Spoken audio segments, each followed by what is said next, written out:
आपण पाहत आहात लोकहित लाईव्ह न्यूज चॅनल, आवाज सर्वसामान्य जनतेचा। पाहूया यवतमाळ जिल्ह्यातील काही ताज्या घडामोडी। आपल्या सोबत आहेत आरोग्य दूत, आरोग्य सेवक अशा नावाने उपाधी मिळालेले शेकडो लोकांचे प्राण वाचविणारे भाविक भाऊ भगत हेल्थ फाउंडेशनचे राष्ट्रीय अध्यक्ष। नमस्कार भाऊ। नमस्कार नमस्कार। आरोग्य व उद्योग क्षेत्रामध्ये आपले नाव गोरगरिबांच्या तोंडून ऐकायला मिळत आहे। अशा परिस्थितीत गेली अनेक वर्षापासून आपण भारतीय जनता पार्टीचे काम करता।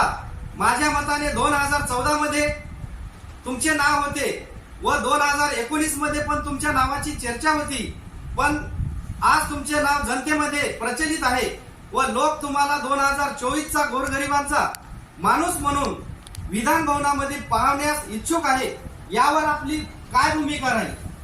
नमस्कार, धन्यवाद। लोकहित मराठी लाईव्ह न्यूज चॅनलच्या वतीने आमचे सहकारी मित्र विजूभाऊ कदम निश्चित आपल्यासारख्याचं या ठिकाणी मनापासून अभिनंदन करतो, धन्यवाद देतो की या भागात जेव्हा आपण जनसामान्याचा आवाज उठवण्याचं जे काम करता त्या आवाज उठवण्याच्या अनुषंगाने आपण गोरगरिबाचा प्रश्न इतर लोकांनी सामान्य जनतेपर्यंत पोहोचवतात, त्याबद्दल सुद्धा आपल्याला अगदी मनापासून धन्यवाद। निश्चित आपण विचारलेला प्रश्नापैकी आरोग्य सेवक, आरोग्य दूत असे अनेक लोक माझ्या येत आहेत, त्याचं मला एक समाधान आहे आणि आनंद सुद्धा वाटते। परंतु ह्या गोष्टी करत असताना अनेक लोकांना वेदना सहन करावं लागेल। या भागामध्ये काम करत असताना सामान्य माणसाचे अनेक प्रश्न होतात। या भागामध्ये आज आरोग्याच्या संदर्भात जर विचार केला तर एखाद्याला साप चावला, एखाद्याला कुत्र चावलं तरी त्याचे सुद्धा औषध या ठिकाणी भेटत नाही। मग तर बाकी इतर प्रश्न, इतर गोष्टी ह्या वेगळ्याच राहिल्या। अशा परिस्थितीमध्ये आपण वसंतराव नाईक गव्हर्नमेंट हॉस्पिटल असतील, काही प्रायव्हेट हॉस्पिटल असतील, दुसरचं हॉस्पिटल असेल, यवतमाळचं हॉस्पिटल असेल, सावंगी मेघेचं हॉस्पिटल असेल, यम्स हॉस्पिटल असेल आणि आता आपण शिर्डीच्या सुद्धा हॉस्पिटलमध्ये या सर्व ठिकाणी या भागातली अनेक अशी रुग्ण आहेत का ज्यांच्या कोणी नाही, त्यांचं आम्ही म्हणून हेल्थ फाउंडेशन पूर्णपणे त्यांच्या पाठीशी उभे आहे, त्यांच्या सुखदुःखात धावण्यासाठी त्यांना पूर्णपणे मदत करत आहे। अशा परिस्थितीमध्ये आपण सर्व लोक आहात म्हणून आम्ही त्या ठिकाणी काम करण्याचा प्रयत्न करतो।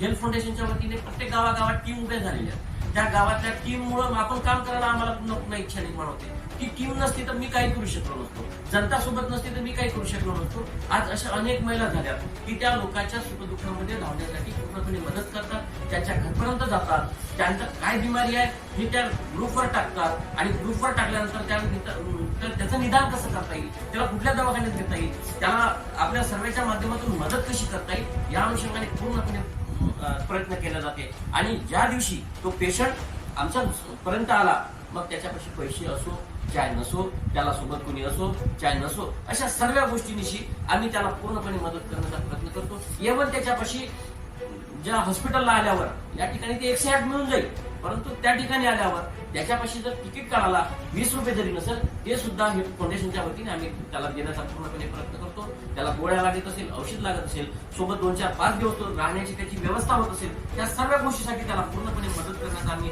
पूर्णपणे प्रयत्न करतो।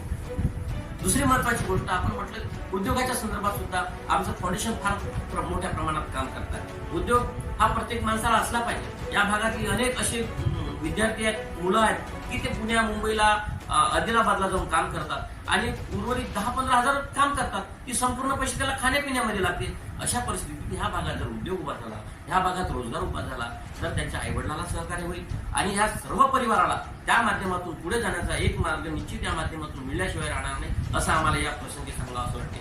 ह्या आमच्या फाउंडेशनच्या वतीने आम्ही हे जे या भागातलं जे काम आहे उभं करत असताना भले आम्हाला तकलीफ होत असेल, भले आम्हाला हा जो काही छोट्या मोठ्या गोष्टीला पुढे जावं लागत असेल, परंतु त्याच्यामध्ये आनंद सुद्धा आम्हाला निर्माण होत आहे की आम्ही कुठेतरी लोकांच्या सुखदुःखामध्ये धावण्यासाठी आम्हाला ती संधी मिळत आहे। रोज आम्हाला देवाची पूजा करताना आली तरी चालेल, परंतु रोज ईश्वर मात्र त्यांच्या रूपाने आमच्या पुढे येते, हेच आम्ही ईश्वर सेवा समजतो। आणि म्हणून आमच्या फाउंडेशनचं एक स्लोगन सुद्धा आहे की मानव सेवा हीच ईश्वर सेवा आणि आम्ही त्या दिशेने पूर्णपणे काम करण्याचा प्रयत्न चाललेला आहे। आपण सर्व लोक आमच्या पाठीशी आहात म्हणून आम्ही त्या दिशेने काम करतो। दुसरा प्रश्न आपला की आपण 2014 मध्ये नाव ऐकलं, 2019 मध्ये नाव ऐकलं आणि आता म्हटलं आपण की 2024च्या उमेदवारीकरिता 2024 मध्ये आपलं नाव प्रचलित आहे. होऊ शकते मला माहित नाही, मी जनतेपर्यंत कशा रूपाने चाललो, काय चाललो हे मला सुद्धा माहित नाही. मी लोकांच्या कामामध्ये आहे. मला तिकीट दिली काय, नाही दिली काय, पक्षानं मला काय कुठलीही जबाबदारी दिली तरी मी ती करण्यासाठी तयार आहे. परंतु आज माझ्या हातात कुठलीही पॉवर नसताना मला असं वाटतं की जर हे गोष्टी करताना काही त्रास होते, परंतु भविष्यात जनतेचा एक प्रतिनिधित्व म्हणून त्या ठिकाणी जर मला त्या ठिकाणी जाता आलं, बोलता आलं, तर मला अजून त्या ठिकाणी जोमाने जनतेसाठी काम करता येईल. या भागाचे अनेक प्रश्न आहेत. त्या विधान भवन मध्ये 288 वाघ बसलेले आहेत. या 288 वाघापैकी तुमचा वाघ गरजला पाहिजे तर ह्या भागाचे प्रश्न आपण त्या ठिकाणी मार्गी लावू शकतो.